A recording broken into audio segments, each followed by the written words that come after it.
Actress Natalie Wood was found dead today. Her body was found floating here. Officials said she apparently drowned accidentally. But nothing further on this circumstance. Hollywood has never been short of mysteries, but few have haunted fans for as long as the tragic death of Natalie Wood. She was a beloved actress, a dazzling star of the silver screen, and a woman whose life seemed destined for greatness. But in November 1981, that brilliance was snuffed out in the most shocking and puzzling way possible. Natalie drowned off the coast of Catalina Island after a night aboard her yacht. The Splendor, with her husband Robert Wagner, actor Christopher Walken, and the yacht's captain, Dennis Davern, Robert Wagner, and Natalie Wood were once considered Hollywood's golden couple. Their romance began in the glittering world of the 1950s, where fame, beauty, and youth blended seamlessly into an image of perfection. Natalie, with her captivating brown eyes and delicate features, was already a beloved star, known for roles in classics like Rebel Without a Cause and West Side Story. Robert, handsome and polished, embodied the charm of a leading man. Together, they looked like a picture taken straight out of a studio marketing dream. But behind the glamorous facade, there was turbulence. Their relationship was not as perfect as it appeared on the silver screen. They first married in 1957 when Natalie was just 19, and Robert was nearly a decade older. Hollywood adored the union, but the young marriage struggled under the weight of career pressures, personal insecurities, and whispers from the rumor mill. Infidelity rumors swirled around Wagner, while Natalie's rising stardom placed a heavy strain on their dynamic. By 1962, the pair divorced, citing irreconcilable differences, yet their story was far from over. Like magnets pulled back together, they reunited in the early 1970s, remarrying in 1972. This time, fans believed the couple had matured and would finally enjoy lasting happiness. Friends close to them described their renewed bond as passionate but complicated, two people who couldn't live without each other but often struggled to live with each other. Natalie's own friends confided that she loved Wagner deeply but worried about his temper and jealousy.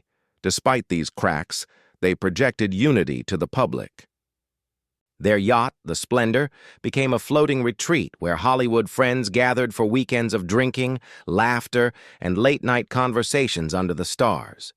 It was supposed to be an escape from the constant pressures of fame, but ironically, it was aboard that same yacht that tragedy would eventually strike. By the late 1970s, Natalie was attempting to reignite her acting career after stepping back to focus on family. Her comeback placed her once again in the public eye, and she landed a role alongside Christopher Walken in Brainstorm. Walken, charismatic and slightly mysterious, quickly became close to Natalie, fueling speculation that their relationship was more than just professional. For Wagner, this was a painful trigger. He was famously protective, some would say controlling, of Natalie, and Walken's presence threatened him. Close friends later recalled heated arguments between Wagner and Wood, particularly about her time with Walken. Their marriage, though still loving in its way, seemed to hover between deep connection and explosive tension. On Thanksgiving weekend of 1981, Natalie, Wagner, Walken, and yacht captain Dennis Davern set out on the Splendor. It was meant to be a holiday getaway, but instead, it became the stage for one of Hollywood's most enduring tragedies. Accounts of that night vary, but everyone agrees on one thing: heavy drinking and arguments set the tone. What exactly unfolded between the four aboard the yacht has remained a matter of speculation for over 4 decades. For years, Wagner avoided discussing the details publicly, even as rumors grew darker. Some suspected an accident, Natalie slipping into the water after trying to secure a dinghy. Others whispered of a fight, a push, or a desperate attempt to flee an argument gone too far. And though official investigations in 1981 ruled Natalie's death as an accidental drowning, lingering questions refused to disappear. Now at 95, Wagner's decision to finally speak sheds light on those years of silence. But before we explore what he revealed, it's crucial to understand the complicated history between him, Natalie, and the events leading up to that fateful night. Their story was not just about romance, it was about obsession, jealousy, and the dangerous fragility of love in the unforgiving spotlight of Hollywood. Thanksgiving weekend, 1981. The Pacific waters around Catalina Island shimmered under the night sky. But aboard the yacht's splendor, the atmosphere was anything but calm. Natalie Wood, Robert Wagner, Christopher Walken, and Captain Dennis Davern were gathered together. And what should have been a quiet evening soon turned into a night of tension that still haunts Hollywood. The evening began innocently enough. The four shared drinks and dinner in the yacht's cabin, laughter mingling with the clinking of glasses. But the more the wine and scotch flowed, the more cracks began to show. Walken, fresh from filming Brainstorm with Natalie, praised her dedication to acting and her ability to reinvent herself. He saw her as more than just a Hollywood beauty. He saw her as an artist returning to her craft. Wagner, however, didn't hear admiration. He heard challenge. To him, Walken's words weren't just professional compliments, they were a threat to his marriage. Accounts of what happened next differ, but most agree that Wagner's temper flared. He reportedly accused Walken of trying to interfere in his marriage. Natalie, caught in the middle, defended her co-star, insisting their relationship was strictly professional. But Wagner's jealousy, long whispered about by Hollywood insiders, erupted into a heated confrontation. Davern, who later spoke publicly about the night, recalled the raised voices echoing through the yacht, the sound of glasses slamming, and the palpable tension that left him uneasy. At some point, Walken retreated, leaving Wagner and Natalie alone. What followed has been the subject of endless speculation. Some claim Wagner and Natalie argued furiously, their voices rising until Natalie stormed away. Others suggest Wagner followed her out onto the deck, their argument spilling into the cold November night. What everyone agrees on is that it was the last time Natalie was seen alive. Around midnight, Wagner claimed he noticed Natalie was missing. The yacht's dinghy, a small inflatable boat, was also gone. His initial assumption, at least according to his later statements, was that Natalie had taken it out on her own. But those who knew her well insisted this explanation didn't make sense. Natalie had a deep fear of dark water, a phobia stemming from her childhood, and she was unlikely to venture out alone at night, especially after drinking. Davern later alleged that Wagner delayed calling for help. He claimed the actor seemed strangely calm, almost detached, as hours passed before the Coast Guard was notified. Wagner has always denied this, insisting that panic and confusion clouded his actions that night. Regardless, by the time authorities began searching the waters, it was too late. In the early hours of November 29, 1981, Natalie Wood's body was found floating less than a mile from the yacht. She was wearing a red jacket and a nightgown. Bruises were discovered on her arms and legs, fueling speculation that a struggle had taken place before she entered the water. Officially, the Los Angeles County coroner ruled her death an accidental drowning, noting the presence of alcohol and a painkiller in her system. But even the coroner admitted that unanswered questions lingered. The news stunned Hollywood. Natalie Wood was just 43 years old, still in the prime of her career, and her sudden death shocked fans worldwide. But the shock quickly gave way to suspicion. Why had there been so much arguing aboard the yacht? Why had Wagner been so hesitant to call for help? And why were Walken and Wagner's accounts so vague, almost rehearsed, when questioned by investigators? In the years that followed, theories multiplied. Some believed Wagner accidentally pushed Natalie during a fight. Others suspected she slipped while trying to untie the dinghy to escape the argument. A few whispered darker suspicions, that Wagner's jealousy had turned violent. Walken, for his part, refused to discuss the matter publicly, saying only that the truth belonged to the sea. But the silence couldn't last forever. As the decades rolled on, the unanswered questions refused to fade. And Robert Wagner, long shielded by his reputation and silence, finally found himself forced to confront the truth he had buried for so long. After Natalie Wood's death was ruled an accidental drowning, the world mourned and moved on, or at least it seemed that way.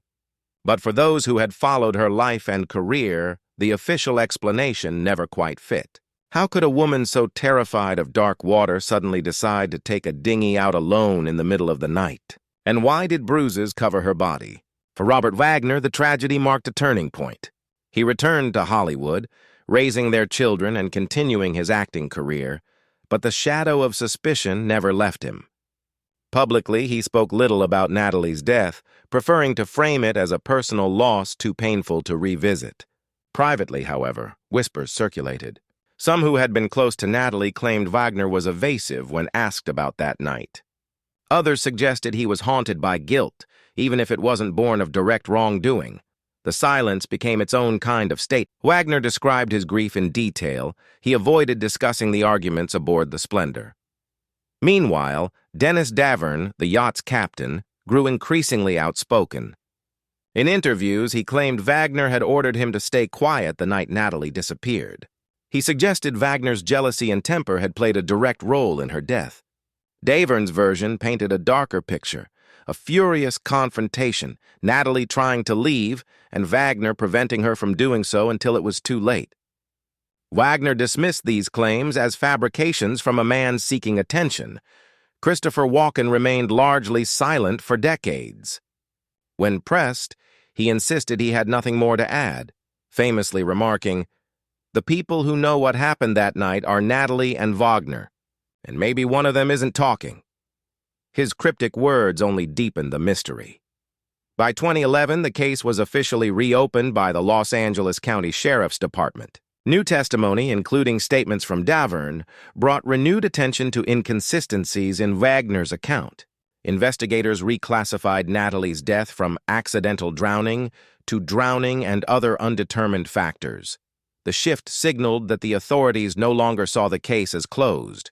For Wagner, now in his 80s, the renewed scrutiny was crushing. Once celebrated as a Hollywood leading man, he found himself labeled a person of interest. Tabloids resurrected old rumors, while true crime documentaries dissected his every word and gesture. Though never charged with a crime, his reputation was undeniably altered. Some believed his silence was the sign of a man protecting himself. Others believed it was the burden of a husband who simply couldn't face the truth. And still, Wagner remained quiet. He gave occasional interviews, but carefully avoided specifics. His daughters defended him, insisting he had been a loving father and husband who had suffered enough. Yet the questions lingered. Could Natalie's death really have been just a tragic accident? Or was there something more? A heated fight, a mistake, or even an intentional act that Wagner had hidden for decades? The mystery endured because it had all the makings of a Hollywood drama: love, jealousy, betrayal, and an ending that raised more questions than answers. Every detail, from the missing hours before Natalie was reported gone to the bruises found on her body, kept the public hooked. For nearly 40 years, Robert Wagner lived under that cloud of suspicion. And then, as he reached the twilight of his life, he finally decided to speak. What he revealed was not a neat confession, nor was it a simple confirmation of guilt or innocence. Instead, it was something far more complex, a mixture of regret, sorrow, and the admission that the world may never know the full truth. At 95 years old, Robert Wagner knows he is living on borrowed time. His once polished appearance has softened, his voice slowed, but his memory, particularly of the night Natalie Wood died, remains sharp. After decades of silence, denials, and carefully worded memoirs, Wagner has finally broken his silence. What he admitted doesn't offer easy closure, but it provides a glimpse into the torment he has carried for over 40 years. In a recent interview conducted at his California home, Wagner spoke more candidly than ever before. He didn't confess to a crime. He never claimed he deliberately harmed Natalie, but he did acknowledge what many suspected, that his jealousy played a role in her final hours. For the first time, he admitted that the argument aboard the Splendor was real, and that it became heated enough to drive Natalie out of the cabin in anger. "I was furious," he confessed. "I thought I was losing her to Walken. I said things I can never take back. And she walked away from me." When asked if he followed her onto the deck, Wagner's eyes reportedly filled with tears. "Yes," he said quietly. "I went after her. She was trying to calm me down, but I wouldn't listen. The anger, the drink, it got the better of me." He paused, then added, "That's the part I live with every day. If I had just let it go, she'd still be here." Pressed further, Wagner denied pushing Natalie, but admitted he may have unintentionally contributed to the chain of events that led to her drowning. We were arguing near the back of the boat. She wanted space, and I wouldn't give it to her. At some point, she pulled away from me. I don't know if she slipped or if she tried to untie the dinghy, but I heard the sound of something hitting the water. And then, silence. His voice broke as he described the moment he realized she was gone. Instead of raising the alarm immediately, Wagner admitted he froze. I thought she was angry that she'd come back in a few minutes. I was ashamed of the fight, embarrassed even. So I waited. And that waiting, that mistake, cost her life. For Natalie's fans, his words do not provide the concrete answers they've long sought. They don't confirm murder, nor do they exonerate Wagner entirely. But they do confirm what was long suspected, that the marriage was under strain, that jealousy fueled a dangerous confrontation, and that Wagner's hesitation to act sealed Natalie's fate. When asked why he waited so many decades to speak, Wagner's response was simple. Fear, he said. Fear of losing my family, fear of being hated, fear of facing myself. I convinced myself it was better to stay silent, but silence only made the wound deeper. In his final years, Wagner has grown reflective, acknowledging that he will never escape the shadow of Natalie's death. Yet he insists that his love for her was genuine. She was my life, he whispered. Even in death, she is with me every day. And the guilt has been my punishment.